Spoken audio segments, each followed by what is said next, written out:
السلام علیکم۔ ایک بار پھر سے آپ کا استقبال ہے اس چینل پر۔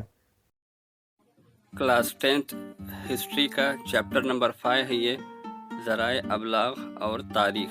آج کے اس ویڈیو میں ہم اس کے سوالات کے جوابات دیکھنے والے ہیں۔ آپ کے پاس فرسٹ کویشچن ہے، خانہ پوری کرنا ہے آپ کو اس طرح سے متبادل میں سے چن کر، اور لیفٹ سائڈ میں آپ کو درست جوڑی بتانا ہے، تو غلط جوڑی کو درست کر کے آپ کو دوبارہ لکھنا ہے۔ اس طرح سے لکھا ہوا ہے، آپ اس کی ہیلپ سے اس کو کر سکتے ہیں۔ اس کے بعد یہاں پر نیکسٹ کویشچن ہے، نوٹ لکھنا ہے آپ کو، آزادی کی جدوجہد میں اخبارات کا کردار بتانا ہے، تو اس طرح سے دیکھ کر لکھ لیجئے۔ اور یہاں پر ہے ذرائع ابلاغ کی ضرورت کیوں ہے، آپ اس طرح سے اس کو دیکھ کر لکھ سکتے ہیں، بالکل آسان ہے۔ اس کے بعد تھرڈ کویشچن ہے، ذرائع ابلاغ سے منسلک پیشہ وارانہ شعبے کیا کیا ہیں آپ کو بتانا ہے۔ اس کے بعد میں آپ کے پاس جو نیکسٹ کویشچن آئے گا وہ دیے ہوئے بیانات کی وجوہات کے ساتھ آپ کو وضاحت کرنا ہے۔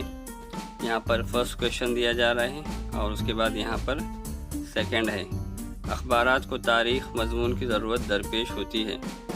اس طرح سے آپ اس کو دیکھ کر لکھ لیجئے۔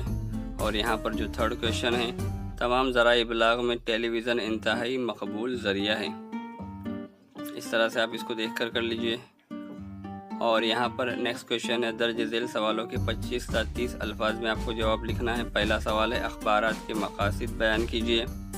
اور یہاں پر آکاش وانی کے لیے مضمون تاریخ کس طرح اہم ہے اس کو واضح کرنا ہے۔ آپ اس کو دیکھ کر سکتے ہیں، بالکل آسان۔ اور یہاں پر ایک پیراگراف دیا گیا ہے، اور اس کی ہیلپ سے آپ کو 4 سوالات کے جوابات دینا ہے۔ یہاں پر سوال نمبر 1 اور سوال نمبر 2 کا جواب دیا جا رہا ہے۔ اس طرح سے آپ اس کو دیکھ کر لیجئے۔ سوال نمبر 3 اور سوال نمبر 4 یہاں پر ہیں۔ آپ کو یہ پیسج کے ذریعے اس کو سولو کرنا ہے، بالکل آسان ہے۔ اس طرح سے آپ اس کو سولو کر سکتے ہیں۔ اس کے بعد لاسٹ میں تصوراتی خاکہ کرنا ہے آپ کو، تو آپ اس کو دیکھ کر اس طرح سے اس کی ہیلپ سے تصوراتی خاکہ آپ کر سکتے ہیں۔ اور یہاں پر آپ کا یہ چیپٹر کمپلیٹ ہوتا ہے۔